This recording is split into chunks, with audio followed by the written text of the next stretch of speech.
clerical work and off to Vietnam. Off to Vietnam. So you were drafted, you said? Yeah.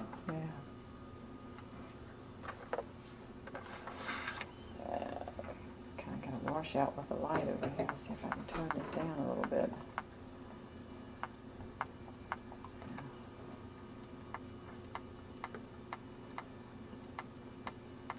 That interfered with your barbering career, to say the least.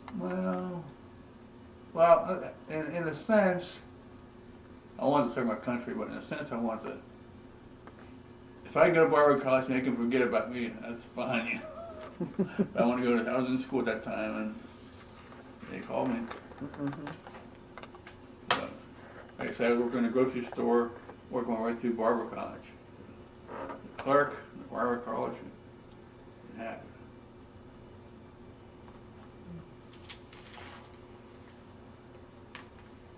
So, where did you, I'll start, Kathy, and when you're through looking at that, I'll let you pick up. Okay. Tell us, you just told us how you got in, and it happened so natural. I started filming because I didn't want to go back and ask you to repeat it. You know how you told how you got drafted.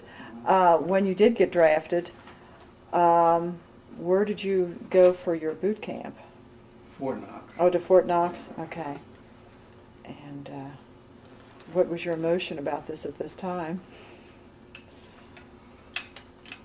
My emotion, I was there, and I was kind of, everything I'd done right, but it was I had that kind of that smart attitude, and it like good stuff, perfect stuff, and I give a smart comment. It washed it all out. So it was kind of, you know, I don't know what I'm gonna say. I still was becoming a man. I was being too smart, not serious enough to know what it was all about. Sure. So you were what, 19? 19, 20. Yeah. And can we backtrack just a second and you give us your name and what you served in so that we can have for the it purpose of documented? the documentation. Alvin Myer, 52, 960, 92nd Artillery, Vietnam, stationed in North Carolina, Fort Bragg. Okay. And at the time when you were drafted, were there any other people from your area that were with you or happened to go along at the same time? Well, there was probably approximately 25 to 30 at the federal building downtown when I went on a bus, you know. And as far as knowing them, members, just normal people, you know, from surrounding areas came into the federal building when there was over Fort Knox. You know. How long was your time at Fort Knox? Was it just the basic 6 weeks? It was the basic 6 weeks, and they said, well, no boot camp, no 2 weeks leave, down to Fort Bragg. Prepare to go to Vietnam. And was that a selection process to go to Fort Bragg, or was that a random assignment? Just selection to go to Fort Bragg. Okay. And you said that was an artillery division. Mm-hmm. Who was your overall commander of that division, as far as who was your upper level person? Do you recall? I like to say it was General Westlawn. Okay. And then when you were there, were you immediately started into training? Was the Vietnam War pretty well heated up at that time? Training and all the men who were stationed there were basically packing. Okay. I got away for typing class in the morning, and at the same time they were packing and gearing up to go to Vietnam. And how long did you spend at Fort Bragg? Just about a year. About a year. And that was administrative and supply sort of? Administrative and clerk, assistant clerk. Okay. Did you for the first sergeant Tony. Did you have much free time during that time, or? Maybe just Saturdays. Okay, so you guys were pretty busy. Now, when you shipped out, did that come as a surprise to you? Were you expecting it to Vietnam? Well, from Fort Knox basic training, no leave, we were expecting it, you know. Had there been many casualties or injuries up to that point, as far as in the public media that you recall? I'm trying to gauge at what stage you entered into the That conflict. was in the mid-60s, 66. Okay. So it was well underway at that time. Did you personally know anyone who had been to Vietnam? No. Okay. And no other family members? When you arrived there, where did you come in at Vietnam? Do you recall? Cam Ranh Bay. Okay. Was that a staging area? Correct. Okay. Approximately how many units were there, or how many people? There was, this was basically, Cam Ranh Bay was a import for ships that unload conches and supplies onto our trucks. And we might have been there,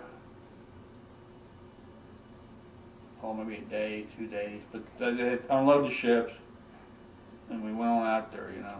But our trucks were already there stationary. So we went up just at the Pleiku and the trucks and so forth. Now, the unit that you moved with in Vietnam, how many people were in that unit?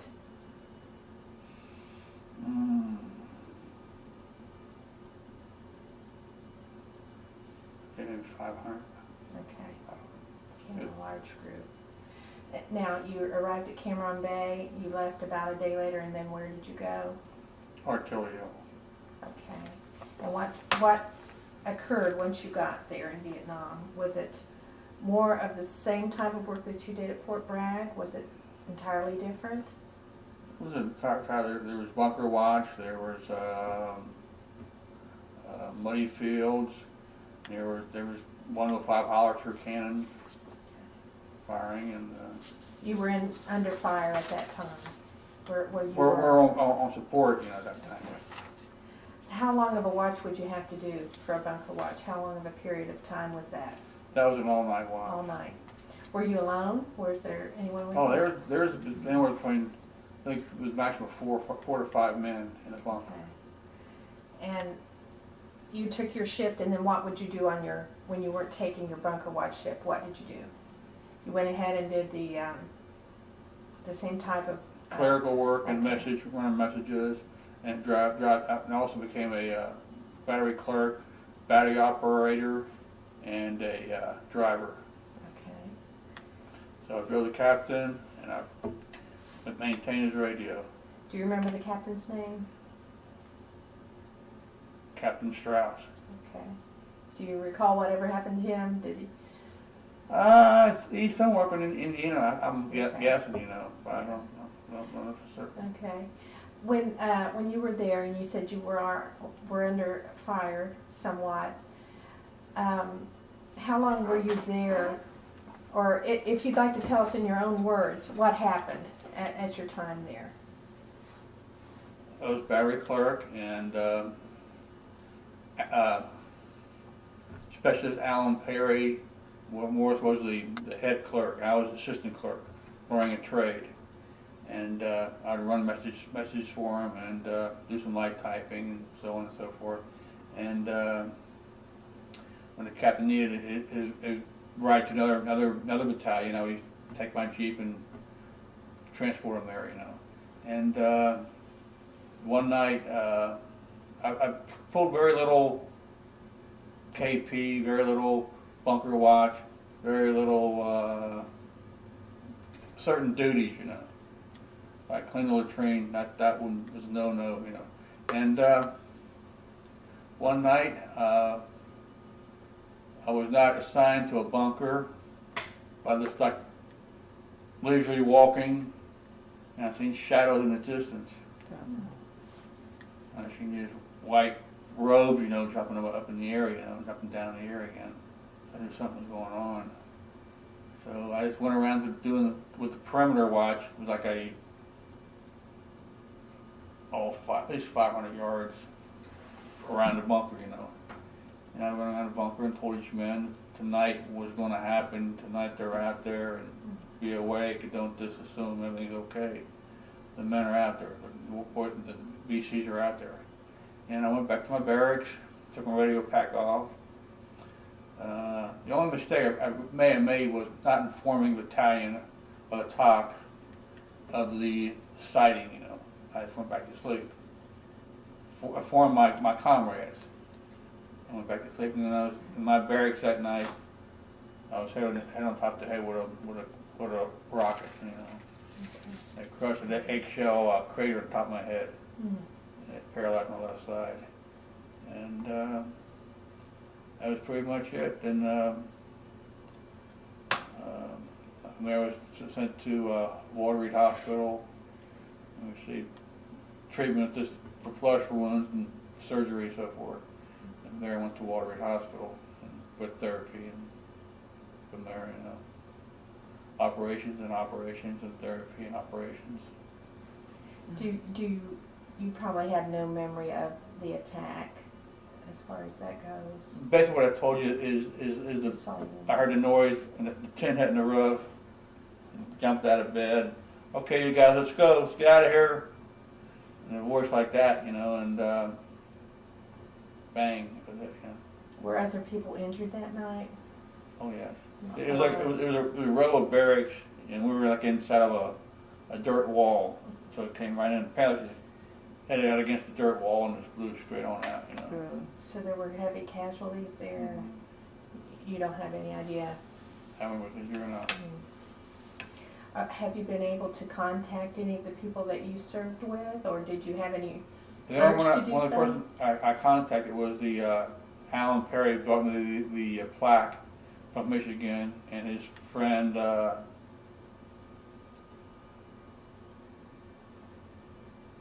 don't say his name. Last name was Donald Allen, and Allen Perry.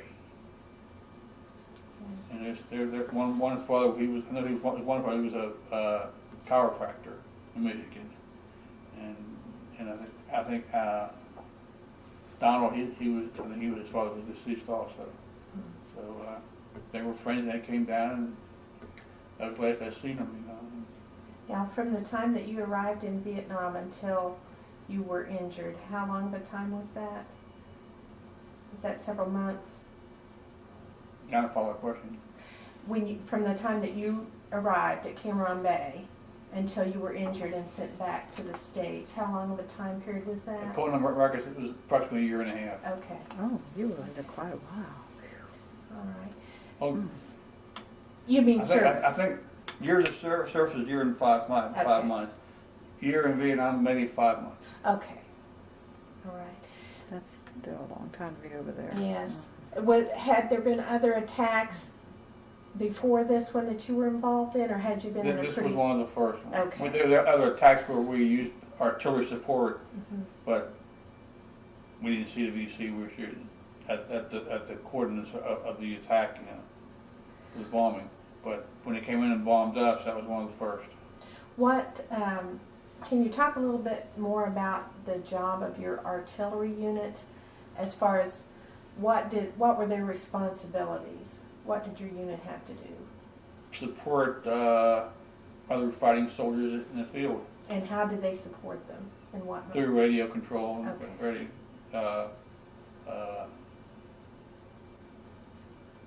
frequency radio coordinates of where the enemy was located at and how far to fire the cannon for a direct hit on a potential enemy. So were you like almost a radio station sort where all these signals would come in and messages would come in? Or? Not too much. No. Okay, it was a monitoring. I was not in the cannon. I was not in the per se the artillery field. I was in the clerical artillery clerk.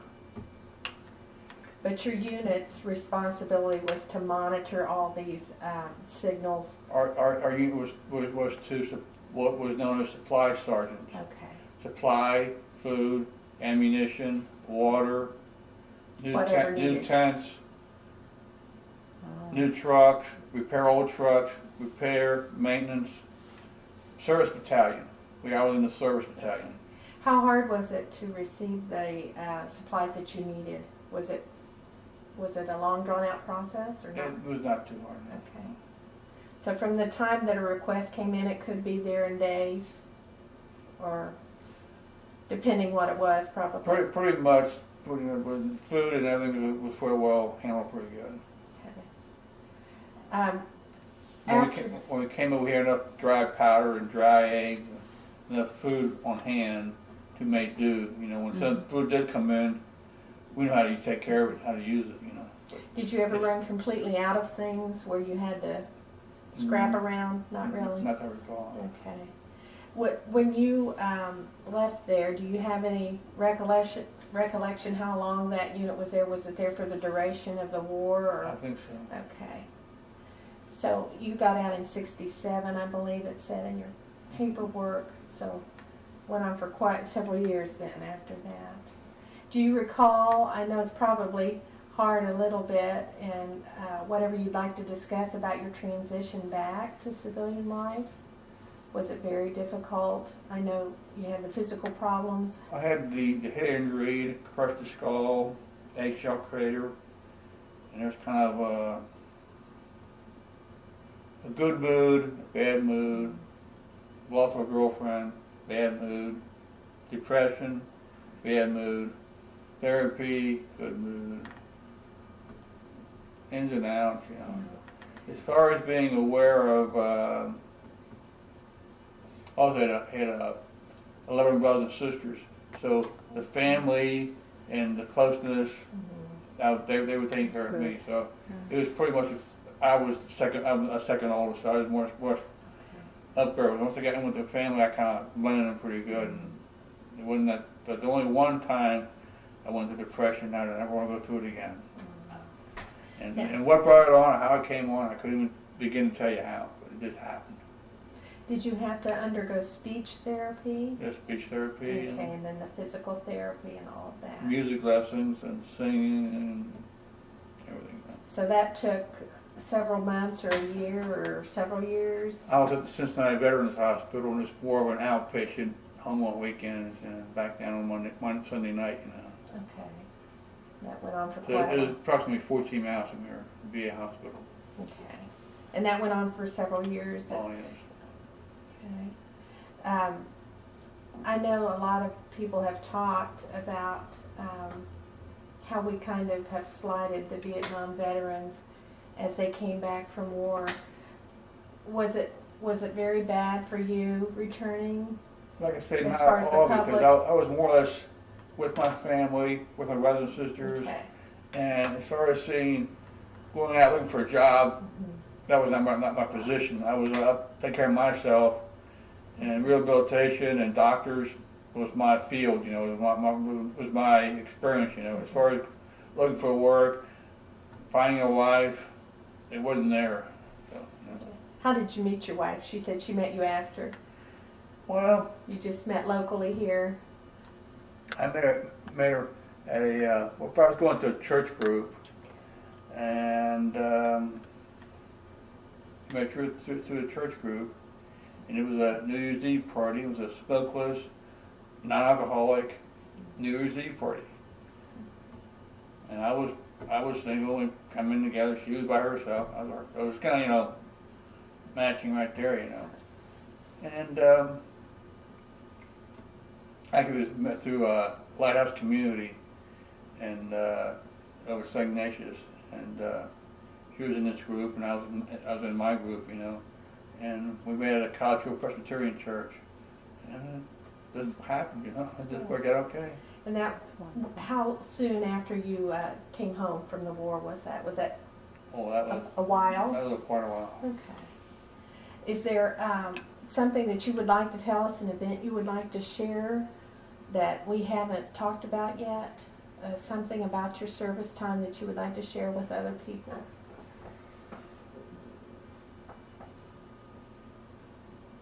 I put a recovery when I mentioned the Barber College and Battery Clerk and clerk in a grocery store, and it was kind of a opportunity and a service that I felt obligated to meet, you know. And I not for one moment just regret it or said they would do it over again, you know. I feel blessed. I have a wife, a family, house paid for, job, and 8 hour a day, you know. So I feel pretty happy. What type of work do you do? I'm a custodian at the Coleraine Senior Center. Okay. Maintain the seniors and break down tables and chairs and clean the kitchen and clean the restrooms and set up for the next activity, whatever it may be. And And I've been out there since 1978. do you socially go to veterans organizations? Not too much, or I was in the Vietnam Vets organization for a couple of years, you know, and I kind of fell away. And I do belong to the 7340 VFW Brunswick. I get the newsletter, most dances and get-togethers and activities I kind of attend, you know. when you get together, do you discuss your experiences, or is that not really something that you want to discuss particularly? It's not too much, you know. If it comes up, I'm more going to discuss. If it doesn't come up, I don't. It's forward, you know. Right. Okay. Do you have anything you want to add, Barb? I'm just very impressed. You're so healthy. You have such a healthy attitude about, you know, you're not carrying any bitterness, and because you have suffered a lot, and you've come through it quite well. And God's blessed you with a good family. I said the 11 brothers and sisters, yeah. and my mother and father, and the nurturing, and the VA hospital in Cincinnati. I have no complaints. Mm-hmm. They've been good to you. Good to me all the way. Good. Now, if I read these letters correctly that we've got laying here on the table, they credited you with saving several of the men's lives by warning sure. them. And I just kind of want to scan these different things here while I'm talking. Because if So- you're alerting them, You're right. they were able to be Yeah. prepared. And even though, you know, people were hurt, had you not warned them, it probably could have been much, much worse. And here's pictures of time in the service. I'm not the best video person in the world, but I wanted to get some of these pictures here of you in the service. What was your expectation, or did you have a preconceived idea what it would be like when you came to Vietnam? Was it different than you expected? I had no idea what to expect. So it was more or less prepare, gun in hand, off the ship, down a slide into the sand. There you were, you know. And you said you were in the Highlands area, so you were in a more hilly region. Is that correct? That is the name of Okay. the region, you know. It's partially hilly, you know. And we're amongst the trees and on the flatlands and in the bunkers and the Claymore mines, and pretty well open area where they can look out a tree and see the artillery guns right down there over the valley, you know. So it was a very open area right there. And it was a jungle type atmosphere as far as the temperature and all that climate. It wasn't too much. We were not too much in the jungle. More or less in a flat, level plain with sand Okay. and Swampy areas. it's or just raining, swampy. Which was saying that swamp. We had our concrete barracks and our above ground wooden slabs, you know, wooden floors, and rain hot and dry, but it was hot, you know. Did Here's you- the monsoons, plenty of rain and mildew, you know. Did you come in contact with the people very much to have any feeling about them one way or the other? Vietnam people. Vietnamese people. Right. We did some work before I was doing the laundry and that kind of stuff. And like I say, I was a barber and I cut their hair, Oh. and I was per se likable person, you know. Mm-hmm. And like each day, went back to their home, and we were at our home. So Mm-hmm. some people say, well, they're so and so, and some people. There's one youth, he cut their hair. Not not my me cutting hair, but they cut a girl's ponytail, whatever it may have been, you know. But she felt very broken about it, you know. So how it ended and how it was resolved, I have no idea. Mm-hmm. It's something that happened. And Do you have anything else that you would like to add to the interview? just that anything the homeless veterans in Cincinnati, I have a donation card comes out every so often, and I just support the homeless veterans, you know. So I'm supportive of that. I'm supportive of the FW posted from Franz Way, and I support most veterans, you know, most people. And I'm a church goer, and I go to church daily or weekly, you know. So I feel, you know, what happened to me, God has a plan, and I try to look the best I can, you know. That's beautiful. Excellent. Well, thank you very much. Okay.